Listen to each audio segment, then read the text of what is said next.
Quando se fala em autismo, muita gente ainda pensa apenas em crianças. Mas o autismo também está presente na vida adulta. Muitos adultos passaram a vida inteira se sentindo diferentes, sem entender o porquê. Dificuldade em interações sociais, sensibilidades a sons, luzes ou ambientes, rigidez de rotina, cansaço após socializar.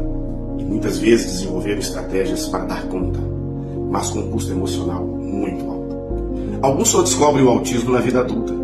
E esse diagnóstico não limita, pelo contrário, ele explica. Explica a história, explica os desafios e também revela potencialidades que estavam sendo ignoradas.